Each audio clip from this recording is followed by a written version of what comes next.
When I got into the music business is because I saw the Beatles on Ed Sullivan TV show in 1964. And because of the way they had the girls screaming and everybody going crazy over them, I was like, Mom, I want to be in a rock and roll band. I want to do that. And she's like, boy, shut up somewhere. But the funny thing about it is several members of my family told me that I also used to like Elvis Presley prior to the Beatles. But I must honestly tell you, I have no recollection of liking Elvis Presley, but I do remember 1964 and the Beatles. And that's why I got in the music business, so we can blame the Beatles.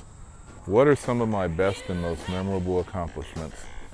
Well, I've had the privilege of meeting all of my favorite musical icons, such as Aretha Franklin, Stevie Wonder, Jeff Beck, Rick Derringer, Edgar Winter. The list goes on of all the people that I consider to be my icons. Probably the greatest accomplishment in my career was receiving a Grammy for working with Mariah Carey on the song We Belong Together. Actually, that got 2 Grammys. I have several BMI Music Awards for most airplayed tune. I have a couple of Billboard #1 Hot 100 Song Awards, and I have several gold and platinum records. So those have been some of my biggest accomplishments in my music career. What were some of the stepping stones and adversities that I had to deal with? When I basically first got into music, I used to be in a lot of integrated bands that were both black and white band members, because I always liked rock music. I didn't just like R&B or jazz because I was an African American. I liked all kinds of music. And sometimes I'd be the only black guy in the band. And I think that racism, whether it be blunt or whether it be subtle, was some of the adversities that I faced initially when I got in music, because we played a lot of communities where the population was totally Caucasian, and they didn't seemingly take too heavy to there being a black guy in the band. You also need to know the difference between a manager and a booking agent. Know the difference between a producer and a beat maker. You also should realize that as an artist, when you have a representative, that you have a right to see the paperwork. Let's say, for instance, there's a performance that is paid for by the promoter for you to come and perform. Many managers that have less than pure motives will tell you the gig was for $3,000, and you just accept that as being factual, when the gig may have been for $5,000, but he didn't show you the contract. So a lot of people wouldn't tell you that. They would just say, oh man, I'm so glad that we made $3,000. No, you won't make $3,000 because that's the gross amount. The manager gets a commission off the gross and the booking agent gets a commission off the gross. These are things that you need to know. And I believe in sharing details with artists so that they can be well informed. Am I currently working with any artists, local or national? I am currently working with an artist out of my hometown of Indianapolis called Zay Foggs. He's an R&B male singer, and I'm devoting a lot of my time to that. I'm wearing that other hat of mine in addition to being a management side of guy. I'm a music producer and a songwriter on his album, and I'm also doing some management consultation for a couple of hip-hop acts out of Cincinnati and one out of Indianapolis. Well, I've always had a love for music as a child. And when my dad gave me an allowance, basically I go to the store and I buy music. And what really happened one day is I just said, you know, hey, I want to make a career out of something I like. I want to have fun working.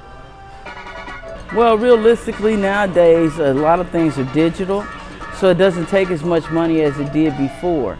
What I like to tell people nowadays is you need to invest in you. Be an entrepreneur and don't worry about getting a major label deal. So realistically, I say anyone can start being in the music business anywhere from $20,000 to $50,000 versus where it used to be from $100,000 to maybe $1 million, $100,000 to $1 million. So, you know, and really you can start cheaper than that. But it depends on what you want, because if you want to go for radio and you want to go for ads in different magazines and things like that, then you have to invest more in the business. Some of my best accomplishments, I would say, and memorable, I say is watching some of the artists that I first started out working with that were independent, such as Cash Money Records out of New Orleans, No Limit Records, once again out of New Orleans. Field Mob out of Albany, Georgia. I help a lot of independents get major deals. So now when I see them on Billboard charts, or I see them on BET and MTV and VH1, it makes me feel good to know that I played a part in independent becoming a major. Well, being a woman, a lot of people don't take you serious in the business, and they don't put their trust in you to get them to the next level. You know, most men don't want to listen to women. It's like talking, you know, their mama talking to them. So basically what I do now is I try to, you know, I always find a male that can go and do a talk for me or sit down, and that's why my company is J Jones Entertainment instead of Judy Jones Entertainment, because they never know if it's a male or female. So one of the stepping stones in the music business is being a female, but I have learned to overcome that by putting a male that I could trust in charge.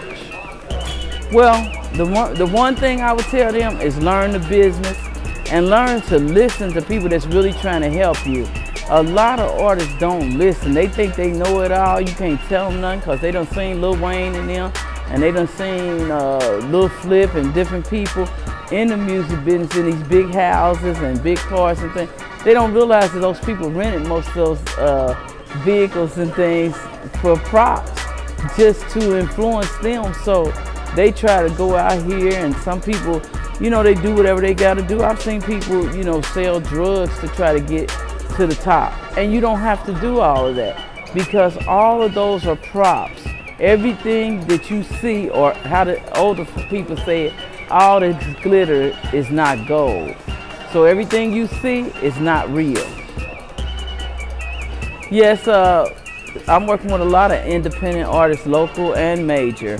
On local artist level, I work with Synonym out of Cincinnati, Ohio. And I also work with Badget Entertainment.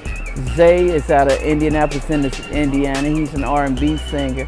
I do rap music, I do country music. I work with a guy by the name of Mark Wills, who is a country singer out of Nashville, Tennessee.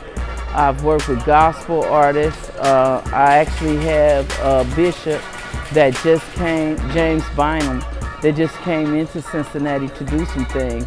So I work with different genres of music and different artists all throughout the music business, helping independents to become major.